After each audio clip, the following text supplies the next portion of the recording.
Hello YouTube, today we're going to be taking a look at my home freeze drying setup. It's pretty simple. It's constructed with eBay parts completely. The only thing I purchased new would be the vacuum desiccator jar that you see there. I got that off of Amazon. That was, oh shit, how much was that? That was like 75, 80 bucks, something like that. Close to 100 for shipping. We have a Savant cold trap right here. This is a RT100A or B or something like that. It's a negative 60 degrees Celsius cold trap. Basically, that just traps all the moisture that comes off of the food. It puts it in this little jar that's underneath this piece of foam. It's an insulating foam. I'm freeze drying something, so I don't want to pull that up. Basically, it keeps that moisture and the fluids and stuff that come out of the jar from actually getting pulled into the pump. The pump I'm using, it's an Edwards RV5, which actually works quite good for this. I got this off of eBay for, oh, what was that? It was like $5 something, close to $600. All the fittings and stuff like that, the NW25T, I don't remember what cell I bought it from. This was like 40 bucks. The clamps were like $5, something like that. This fitting right here that the hose is actually connected to actually came with the pump. The big, oversized, gigantic vacuum cage. I got this because my girlfriend's eyesight isn't too great. And if I ever asked her to go make sure that there's still a decent vacuum in there, she can come check. And just for reference, it's not perfectly accurate. I actually had to calibrate this gauge myself.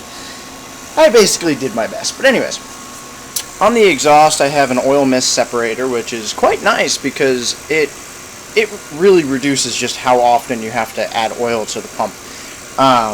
And coming off of that, I have this little plastic cap. This one actually came on the pump as a protection for the inlet, and what I did is I drilled a hole in the middle of it, and I just stuck a 3/8 hose on the top of it, and I just have a little itty bitty clamp right here holding it on. And basically what that does is that lets me duct the exhaust outside because I have the gas ballast set to 1 just in case, but that keeps it from getting nice and smoky in the house pretty much, because normally in a lab setting you would have this underneath the fume hood, which would take away all the oil mist and stuff like that, but I don't have that luxury, so I have this. And the reason why I don't have it fastened down is if this hose were to ever become blocked or something like that, these pumps are only rated to give 14 psi of pressure, which is basically just atmospheric pressure. So I made it so that this little plastic cap right here can just pop right off nice and easily. And that's pretty much it. I'm freeze drying some egg right now. This, by the way, is a heating pad underneath it, just like a little cheapo Walmart one. The reason for this is it actually heats up the bottom of the jar. The reason why is I found that if you don't add heat to whatever you're freeze drying, it actually does not dry completely.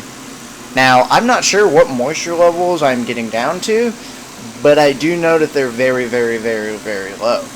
And for reference, the food, I actually haven't found a need for most foods to freeze them ahead of time, with the exception of obvious things like ice cream and stuff like that. But egg and stuff like that, I just put it in there normal, and the vacuum level that I'm at actually causes it to freeze over relatively quickly. And I found that they actually turn out much better just putting them in there thawed than as opposed to putting them in there frozen. On average, this thing takes a day or two for like an amount like this.